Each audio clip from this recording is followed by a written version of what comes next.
मेरा मुख्य उद्देश्य ये है कि मैं गांव का पूरा विकास का काम करूं। मेरे गांव का नाम जिले के अंदर नहीं, मैं सारे हरियाणा स्टेट के अंदर एक नंबर पर। 7 गांव में सेठों का गांव था, गंदेरी वाले सेठों का।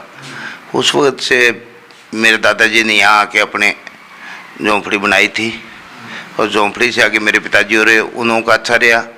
सन 1962 में मेरे चाचा जी ने इलेक्शन लड़ा एमएलए का निर्दलीय तौर पर। उस वक्त हम चौधरी केसराराम जो मनीराम जी के पिता थे उनसे थोड़े 5000 कुछ वोटों से हमारे थे। उस वक्त मैं तो छोटा ही था उम्र का, पर चलो मेरे पिताजी और कहते हैं वो देखते थे। तो जैसे एक लंबे संघर्ष के बाद अब गांव वालों ने आपको सरपंच चुना है जी, तो सरपंच बनने के बाद आपका मुख्य उद्देश्य अब क्या है?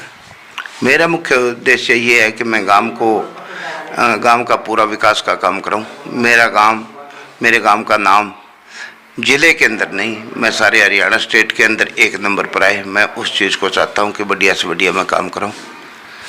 जैसे अब बात करते हैं विकास करेगी, तो गांव में विकास किस ओर जा रहा है?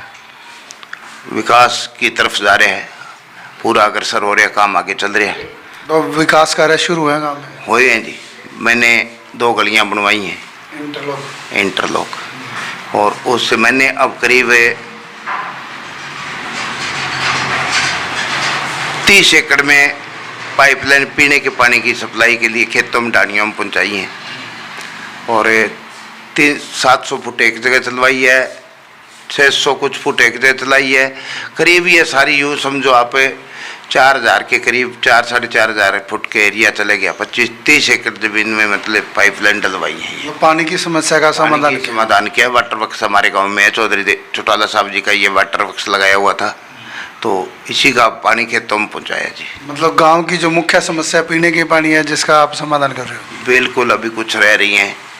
अब ये कुछ जैम पोर्टर वाला कुछ हो रहा है, ये और सुधर जाए तो सरकार की तरफ से तो बहुत कुछ है। हमारे 34-35 लाख रुपए पड़े हैं, तो वो मेरा जी करता है भी अच्छे अच्छे कामों में लगे। तो जैसे ऐसी कोई मुख्य समस्या जिसके लिए आप सरकार से मांग करते हो समाधान की? मैंने सरकार से मांग की है, सीएम साहब जी को दिया है, और डिप्टी सीएम दुष्यंत चौटाला को मैंने लिखित रूप में दिया है, जो गांव की मेन समस्या है उनके बारे में, कि एक तो करीब हमें 200 प्लाट चाहिए गरीबों के लिए। वो हमारे पास जगह पड़ी है, अगर सरकार अग्रसर हो और देने की इच्छुक हो तो वो हमें अनुमति दे तो हमें उसके बारे में 300 गज का प्लाट दे। और मैं एक और ही कहूँगा मैं कि हमें आशियाना बना के भी दे सरकार। जैसे इंदिरा आवास योजना के अंदर जो बन रहे हैं जी, कुछ बन रहे हैं मकान, अभी 73 मकानों के फार्म में दिए हुए हैं आज से 2 साल पहले के, जिनमें से 10 आगे 10 बन गए, तैयार हो गया, अब नया कोई आएगा। तो अब जैसे गरीबों की जो समस्या की तरफ तो अपना ध्यान चला गया, उसके बाद गांव में मुख्य मुद्दा रह जाता है नशा। हर गांव में आज पूरे देश की समस्या है नशा। मैं जब इलेक्शन लड़ने की तैयारी कर रहा था तो उस वक्त मेरे मांग पत्र में यही था, घोषणा पत्र में यही था कि मैं नशे के विरुद्ध हूँ, चाहे शराब का हो, चाहे फीम पोस्त का हो, चाहे चिट्टे का हो, कैसा ही हो, चाहे हेरोइन का हो, गांजे का हो। मैं इससे पहले भी दूर था, आज भी दूर हूँ। मैं बबली जी मंत्री साहब से भी मैंने ये गुहार लगाई थी, एसपी साहब को, और गुप्ता साहब जी जो अपने डीसी साहब हैं, इनसे भी सारे स्टाफ की मीटिंग थी। उस वक्त मैंने ये बोला था कि पहला काम आप ये करें, पकड़ाने के बजाय, कूटाने के बजाय आप इनका इलाज कराएं। हम आपके समर्थक हैं। जो माँ बाप को, बेटी बहन को तंग करते हैं, या आप किसी को बांट देते हैं, या आप मर जाते हैं, तो इसी चीज़ से हम बचाने के लिए हम आपके साथ होंगे। हमें दवाइयों का सहयोग दें। तो अब आगे रणनीति बनाई जाएगी नशे के खिलाफ कोई? बिल्कुल तैयार हूँ, और बनाई जाएगी, बन जाएगी, जल्दी समाधान होगा। मैं आईजी यहाँ आए थे,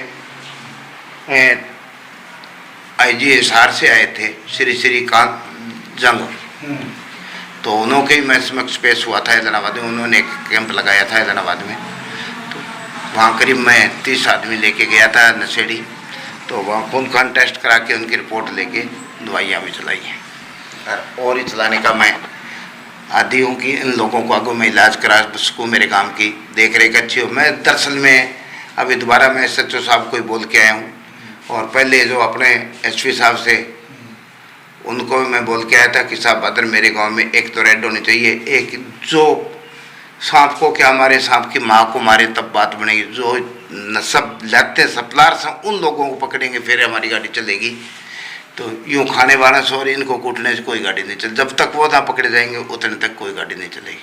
चाहे उनको पकड़ाओ, उठाओ, मराओ, कुछ ही करो जी, ये बात है। तो ये थे सरपंच धर्मपाल जी जी जिन्होंने एक बात बताई है कि छोटे छोटे पत्ते तोड़ रहे हैं खाने वाले या नशा को, नशे के खाने वालों को नहीं, सप्लायर को अगर मतलब पुलिस शिकंजा कसे और उन पर शिकंजे को दबाव दिया जाए तो इस समस्या का हल होगा। इसी तरह फिर एक नए गांव में नई जानकारी के साथ रूबरू कराएंगे। तब तक के लिए दीजिए इजाज़त। कैमरामैन मुस्कान के साथ कृष्ण डावर, सिरसौदा टुडे 20 न्यूज़ की पेशकश।